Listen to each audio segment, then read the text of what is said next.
You could say it meant that some people were displeased with him. But it's just as easy to say he didn't have what it takes. But Corso's supporters believe Corso is being groomed for his most important and most secret assignment. Now there is a big green hand running his career. That big green hand is the hand of Arthur Trudeau. Philip Corso has a powerful mentor in Lieutenant General Arthur Trudeau.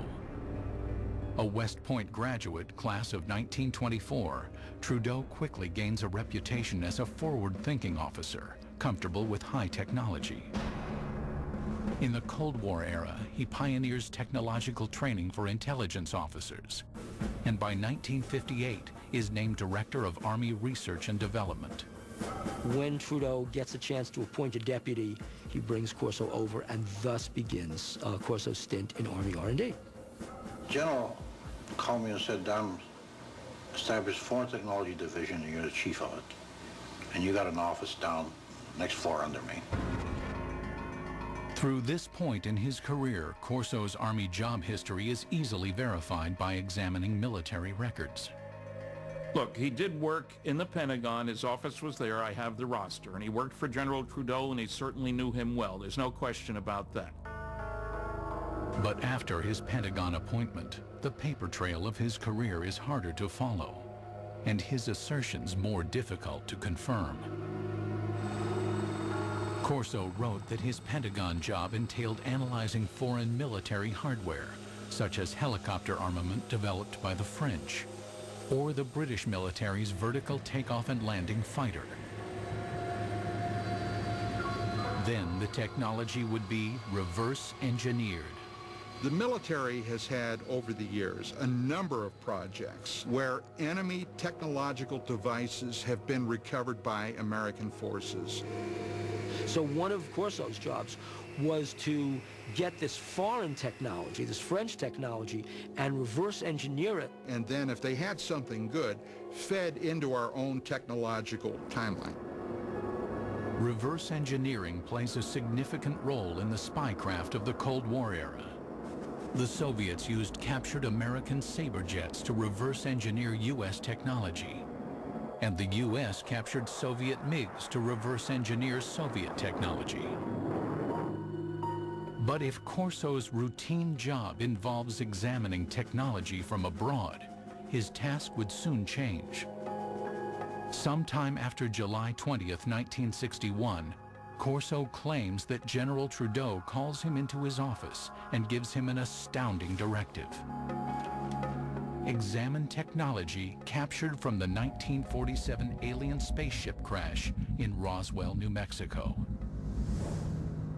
Trudeau has a filing cabinet delivered to Corso's Pentagon office.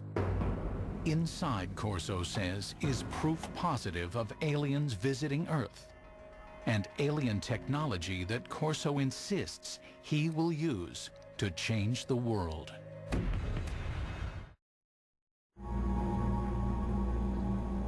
In 1947, Philip Corso claimed to have seen alien bodies from the infamous UFO crash near Roswell, New Mexico. Corso's description is consistent with those who claim to be eyewitnesses to the crash. The aliens, according to these witnesses, were four small human-like beings with four-fingered hands, thin legs and feet, an oversized head, and large almond-shaped eyes. These descriptions purportedly appear in these classified documents prepared by government investigators. To this day, the documents have not been authenticated.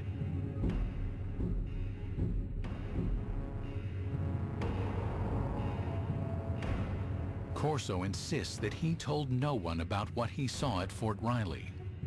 But in the summer of 1961, the 46-year-old lieutenant colonel is assigned to a Pentagon project that will force him to recall his eerie experiences. He was assigned to the Army's research development at the Pentagon. Once again, a position with a lot of authority. His goal?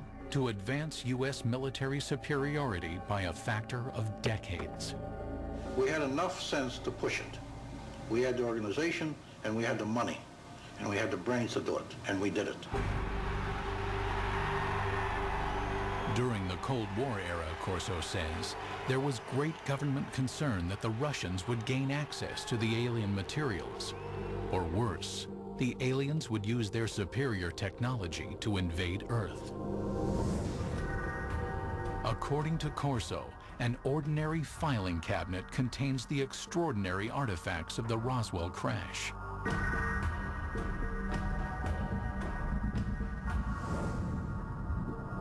A piece of super strong metallic cloth.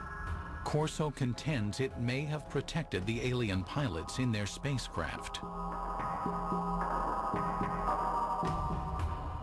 A tube that appears to shoot a searing red light. Corso thinks it might be a surgical instrument or a weapon. An alien-made headband that, according to his military reports, might have been used to transmit thoughts or control the alien craft. An imprinted set of miniaturized circuits, perhaps a prefabricated microcircuit.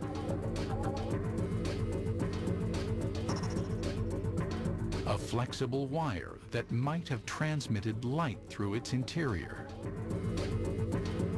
And a lens that could allow anyone to see in the dark, supposedly taken from the eye of an alien being.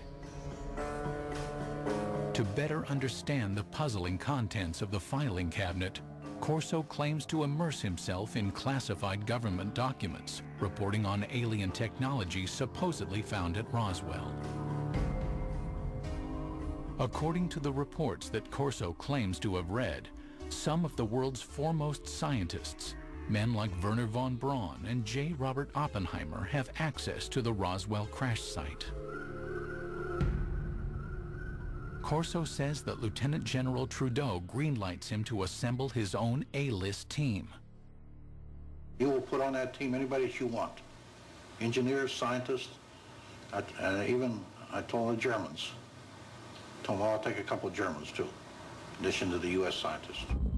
Corso claims that based upon his close readings of the Roswell reports, he developed his own theories about how the alien craft may have functioned. What Corso said was that the spacecraft had a way to jump. It didn't fly from wherever it came from to here, it jumped. And he said that's all they knew, that there was a wave around the spacecraft that allowed it somehow not to be a spacecraft, but a time machine. And the reason is that to travel the kinds of vast distances it had to travel, it had to leave what we understand in physics as a space-time continuum, drop out of that, and suddenly reappear in a new spot. In Corso's personal notes are sketches detailing his concepts. Corso speculates that the alien craft is navigated by a mind control interface fitting the alien cranium. It seemed as though by revolving the headband around the alien brain drawings, you would match up the pickups on the headband with various parts of the alien brain. His background research complete, Corso maintains he is ready to move on to the next phase, distribution. He will hand off the alien technology he says comes from Roswell to appropriate defense contractors for development. Try to imagine what would happen if a spaceship crashed on Earth and there was a fabulous piece of technology and somebody like Corso pulled it out and gave it to research labs and said, here guys, figure out how this works. The result, Corso maintains, will lead to a complete reconfiguring of the world's most advanced technologies.